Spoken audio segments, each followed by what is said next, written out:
Good morning, my self Milan Kumar from Satyendra ITI। आज मैं आप लोग को बीजगणित का अगला टॉपिक पढ़ाऊँगा। सबसे पहले हम लोग कल कुछ प्रीवियस क्लास में हम लोग कुछ छूट गया था, मेन चीज़ वो चीज़ देख लेते हैं। जैसे जीरो को किसी भी अंक के साथ यदि हम गुणा करते हैं तो ओवरऑल मेरा रिजल्ट जीरो आता है। जैसे के को जीरो के साथ गुणा किए तो जीरो हुआ।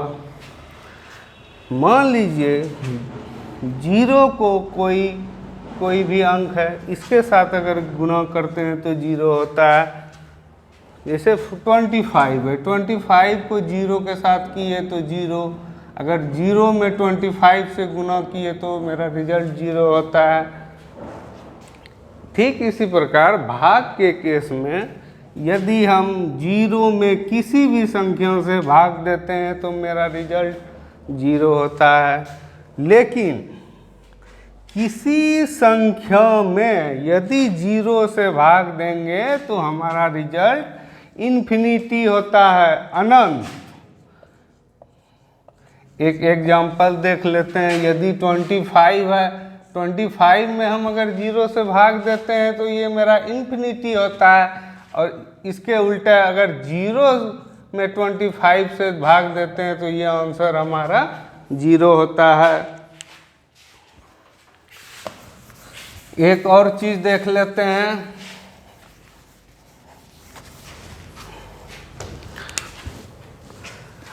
किसी भी अंक के ऊपर अगर मेरा पावर जीरो है तो हमारा ओवरऑल रिजल्ट 1 होता है। मतलब किसी भी अंक को अगर पावर हम जीरो के साथ करते हैं तो हमारा ओवरऑल रिजल्ट 1 होता है। जैसे 5 पे पावर 0 1, 25 पे पावर 0 1, 3 पे पावर 0 1, मतलब कोई भी अंक रहेगा उस पे पावर 0 रहेगा तो हमारा रिजल्ट 1 होगा।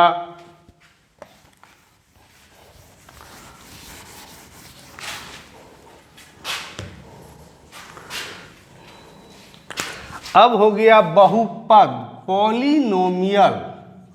पॉलिनोमियल बहुपद मीन्स हो गया जब एक पद हो या फिर एक पद से ज़्यादा हो, 2 पद हो, 3 पद हो, तो वो हमारा पॉलिनोमियल कहलाता है। पहला हो गया एकल पद। एकल पद इस केस में क्या होता है, सिर्फ जैसे x का टर्म है, मतलब एक जाति का ही टर्म रहना चाहिए। दूसरा हो गया द्विपद। द्विपद, द्विपद में क्या होता है, 2 जाति का टर्म रहना चाहिए, या फिर जैसे x plus y 5x minus y, कुछ भी रह सकता है, मतलब 2 जाति का रहना चाहिए। तीसरा हो गया त्रिपद। त्रिपद इसमें क्या होगा कि 3 टाइप का, मतलब 3 जाति का टर्म रहना चाहिए। जैसे 2x प्लस 3y प्लस 5, मतलब मेरा पहला जाति ये हो गया, दूसरा जाति ये हो गया, तीसरा जाति ये हो गया, ये त्रिपद हो गया। फिर ऐसे बहुपद भी होता है, 3 पद से ज़्यादा हो गया, x y z, जितना टर्म चाहे उतना टर्म हम ले सकते हैं।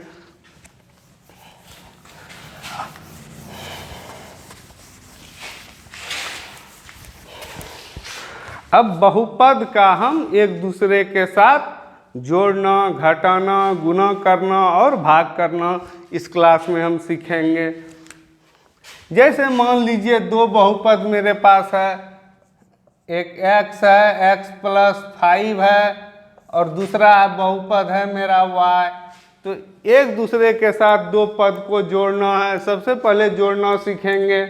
तो जोड़ना सीखेंगे तो ये मेरा अलग जाति का है, ये अलग जाति का है, ये अलग जाति का है। मतलब जब दोनों को आपस में जोड़ेंगे तो ये जाति का कोई नहीं है, इसलिए इसको लिख दिए। फिर अगला लिखेंगे 5, इस जाति का भी कोई नहीं है। फिर जोड़ में अगला y लिखेंगे, इस जाति का भी कोई नहीं है। ठीक इसके विपरीत अगर रहेगा जोड़ में 3x प्लस 5 और दूसरा टर्म रहेगा 2x minus 1, sorry 2x minus 1। अब बोला है दो टर्म को जोड़ना है, तो सबसे पहले हम क्या देखेंगे कि ये 3x x जाति का यहाँ मेरे पास कौन सा है, तो x जाति का ये 2x है, मतलब ये 3x और 2x आपस में जुड़ जाएगा, तो 3x प्लस 2x बराबर 5x। चूँकि दोनों के बीच में मेरा जोड़ है, दो टर्म को जोड़ना है। अब बीच में यहाँ प्लस है तो प्लस लिख दिए। अब दूसरा है एक जाति का 5 और सेम जाति का है -1, तो ये दोनों को आपस में जोड़ना है, तो 5 माइनस 1 मतलब 4, इसको लिख दिए। तो ओवरऑल मेरा रिजल्ट ये हो गया। ठीक इसी प्रकार अगर हम 3 पद का देखें, 3 पद में भी यही सेम फार्मूला होगा, 2x plus y plus z, और इधर है इसको अगर हम जोड़ते हैं 4x minus 3y plus 2z plus 5। ये क्वेश्चन है, ये दोनों को जोड़ना है। तो इसके लिए सबसे पहले क्या करेंगे, 2x है, x जाति का यहाँ खोजेंगे, इस जाति का यहाँ क्या है, तो इस जाति का यहाँ 4x है, 2x प्लस 4x करेंगे, 2x प्लस 4 6x। यहाँ दूसरा टर्म देखेंगे y, तो इस जाति का यहाँ खोजेंगे क्या है, तो इस जाति का यहाँ है -3y, y माइनस 3y मतलब 1 में 3 चला गया तो -2 हुआ, -2y। तीसरा टर्म है z, तो इस जाति का यहाँ खोजेंगे कौन है, 2z, तो z प्लस 2z मतलब प्लस 3z। अब हमारा ये टर्म ले लिए, ये टर्म ले लिए, ये ले लिए, ये तीनों ले लिए, बच गया 5, इसको भी प्लस 5 कर देंगे। ये हमारा सॉल्यूशन हुआ, ये हमारा आंसर हुआ।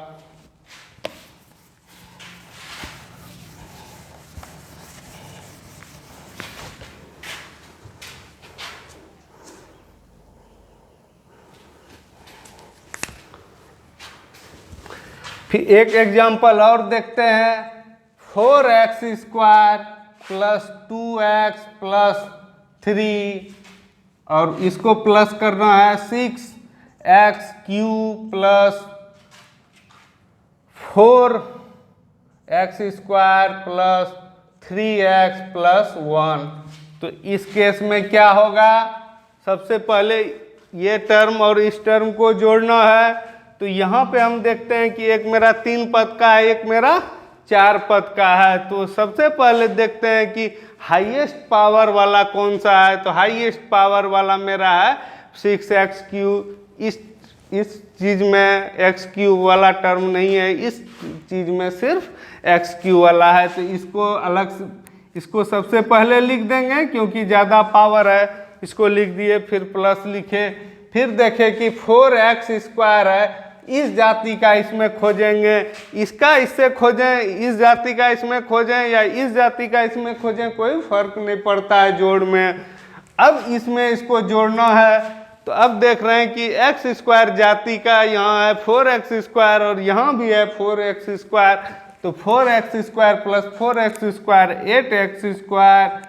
अब यहाँ देखेंगे मेरा 3x है, इस जाति का इसमें कहाँ है, तो इस जाति का हमारा है 2x, 3x plus 2x plus 5x plus चौथा टर्म है 1, इस जाति का अंक ओनली देखेंगे तो यहाँ मेरा है 3, 1 प्लस 3 4, ये हो गया हमारा जोड़।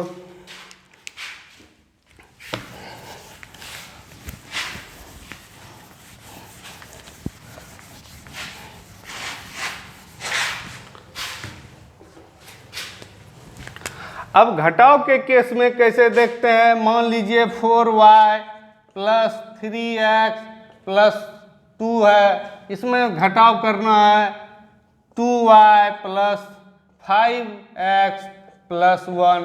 इस पूरे टर्म में इस पूरे टर्म को घटा देना है। तो सबसे पहले ये टर्म लिखेंगे, इसके पहले माइनस कर देंगे, अब अगर ऐसे लिखें तो ये माइनस इस प्लस को क्या कर देगा, समझने के लिए छोटा सा माइनस देंगे, समझने के लिए सिर्फ ये माइनस इस प्लस को माइनस कर देगा, ये माइनस इस प्लस को हमारा माइनस कर देगा, ये माइनस इस प्लस को हमारा माइनस कर देगा। सिर्फ समझने के लिए अपने मन में करेंगे। 4y, इसमें हम इस जाति को खोजेंगे तो 4y में ये जाति हमारा है 2y, तो 4y में 2y मेरा चला गया, माइनस है तो बच गया मेरा 2y।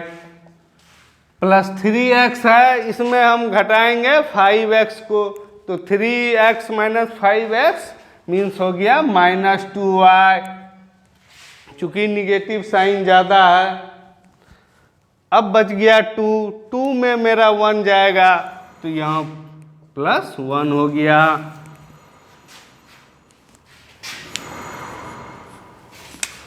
ओ सॉरी x, ओके।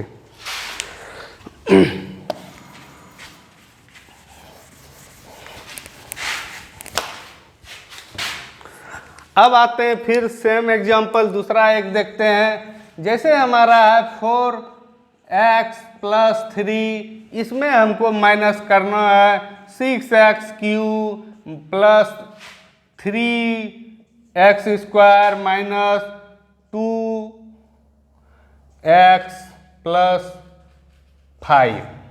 मान लीजिए ये क्वेश्चन है, तो इस केस में क्या करेंगे, सबसे पहले माइनस के चिन्ह को अंदर के चिन्ह का बदल, ये माइनस अंदर के प्लस को या माइनस को बदल देगा। ये माइनस यहाँ चूंकि प्लस है तो ये प्लस को माइनस से गुना करेंगे तो माइनस होगा, इस माइनस को प्लस से गुना करेंगे तो माइनस होगा, इस माइनस को माइनस से गुना करेंगे तो प्लस होगा, इस माइनस को प्लस से गुना करेंगे तो माइनस होगा। ये छिपित रूप में रहेगा क्योंकि हमको समझने के लिए वो बनाना है। अब हमारा क्या हो गया, सबसे हाईएस्ट, यहाँ 2 टर्म है, यहाँ मेरा 4 टर्म है। अब चूंकि हम क्या देखेंगे कि इसमें सिर्फ हाईएस्ट पावर x 1 है, इसमें हाईएस्ट पावर 3 2 1 0 है, तो सबसे पहले हाईएस्ट जो है उसको लिख देंगे, यहाँ मेरा माइनस 6x³ है। उसके बाद अब मेरा टर्म आता है 3x² माइनस 3x²। चूंकि ये सिर्फ अकेला है, इसको इसके साथ में ये टर्म ही नहीं है, इसलिए इसका यूज नहीं करना है। अब तीसरा आता है प्लस 2x, अब यहाँ पे है plus 4x plus 2x plus 6x, यहाँ है 5, यहाँ मेरा माइनस 5 अब प्लस 3, तो ओवरऑल माइनस 2 हो जाएगा।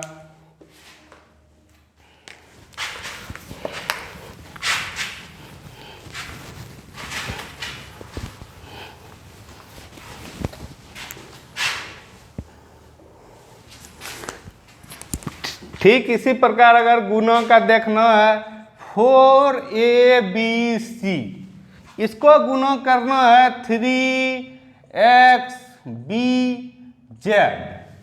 ठीक है, कोई अब क्या है नहीं है उससे कोई मतलब नहीं है, सबका अपना जात खोजेंगे। गुना के टर्म में यहाँ देखिए मेरा अंक है 4, अब इस टर्म में हम खोजेंगे मेरा अंक क्या है, तो इस टर्म में मेरा अंक है 3, तो 4 को 3 से गुना करेंगे तो 4 तिया 12। अब दूसरा टर्म है a, इसमें खोजेंगे a, इसमें a नहीं है इसलिए a लिख देंगे। फिर अगला टर्म है b, इसमें खोजेंगे तो b इसमें है b इंटू b, आप लोग को पहले बताए थे b इंटू b, b²। अब मेरा चौथा टर्म है c इसमें नहीं है इसलिए हम डायरेक्ट c को उतार देंगे। अब बच गया हमारा यहाँ पे x और z, इस x को लिख देंगे, इस z को लिख देंगे। ओवरऑल मेरा रिजल्ट ये हो गया। ठीक इसी प्रकार दूसरा एग्जांपल देखते हैं, 4x³ गुना 7x² y² z। अब क्या देखेंगे, ये मेरा पहला अंक है 4, इस में खोजेंगे कि अंक इस जाति का कहाँ है, तो इस जाति का ये है 7, तो 4 को 7 से गुना करेंगे तो 28। अब यहाँ हो गया एक्स क्यू, इस जाति का यहाँ खोजेंगे, एक्स जाति का कौन सा है, तो एक्स जाति का हो गया x square, x cube into x square. मैंने पहले बताया था base are equal, power must be added, x cube into x square मतलब एक्स पर पावर 5। अब यहाँ बचा तीसरा टर्म y, अब यहाँ y का टर्म है y square, y into y square y cube. अब बच गया मेरा z, ये हो गया गुणनफल। और सबसे बड़ी बात जोड़ में और गुणा में, जोड़ में हम बोलते थे ये टर्म अलग अलग है, लेकिन गुणा के केस में ये दोनों को सेम इसलिए बोलते हैं कि गुणा के केस में ये x का पावर है और सेम गुणा करते हैं x के पावर के साथ, इसलिए ये सेम है। और जोड़ घटाव के केस में इसलिए डिफरेंस हो जाता है कि x का पावर यहाँ अलग है और यहाँ x का पावर अलग है। ठीक है, ओके, थैंक यू। अगले क्लास में